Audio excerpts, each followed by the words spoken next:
When we send our kids off to college, we say a small prayer that they'll be safe, out of the house, living away from their parents. We hope nobody's going to hurt or violate them, and we expect professors and university staff to be nothing short of professional. For investigator Jen French spent weeks reading through years' worth of complaints about faculty and staff at the University of New Mexico. Jen found out discipline for naughty and inappropriate employees is inconsistent at best. Public colleges and universities must abide by Title IX.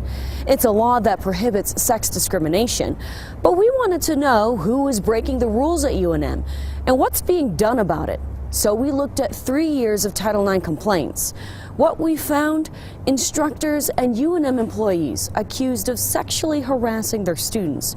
What was more revealing, many of them get nothing more than a warning. It's not on a pop quiz.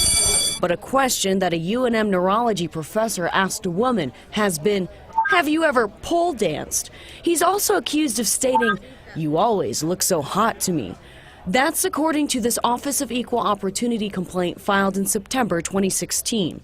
In total, at least 8 instructors and 1 graduate academic advisor have been investigated for allegedly sexually harassing students. The music professor retired before he could face any discipline. The academic advisor was never disciplined. He is now working at a university in California. The mechanical engineering staff member is now facing a civil lawsuit. He has since retired.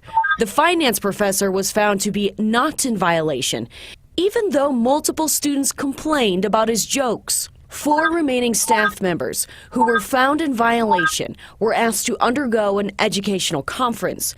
As far as our research shows, the only person to have been terminated for alleged sexual harassment is anthropology professor Cristobal Valencia. Several UNM students claim they were sexually harassed.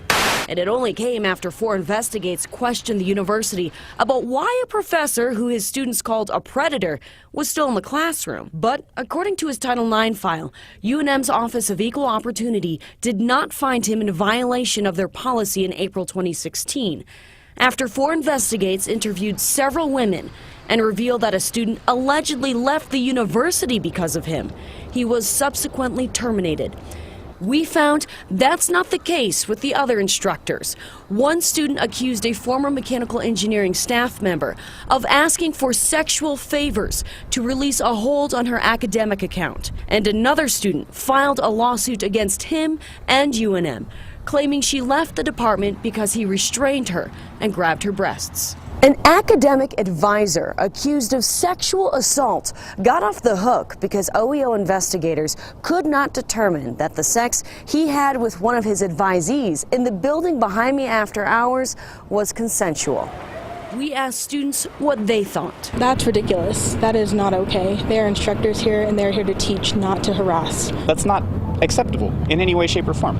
They shouldn't be teachers at all. We took students' concerns to UNM's Office of Equal Opportunity. What is an educational conference? So an educational conference is an informal process that we use to educate people about what they're doing, and it's a non-punitive informal process. An educational conference is a sit-down where the alleged harasser must meet with his or her department head as well as the university's Title IX officer to discuss why the conduct is inappropriate.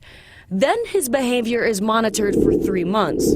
These 2 people are the same people who decide if the alleged harasser is suspended, terminated, or let off the hook. Do you ever think that maybe someone in that position, would they just be on their best behavior? Well, they could be. So they might be good for 90 days. And so then that's why we talk to people in the workplace, such as the supervisor. So supervisors are required under policy to report to us any sort of violation of that monitoring period or even thereafter. The Department of Justice said in the past, UNM has not considered power differentiation consistently. What has changed since then? Well, I have to say, let me say this first, is that universities, faculty, staff, and especially students have been on the forefront of this topic long before it has become the current conversation.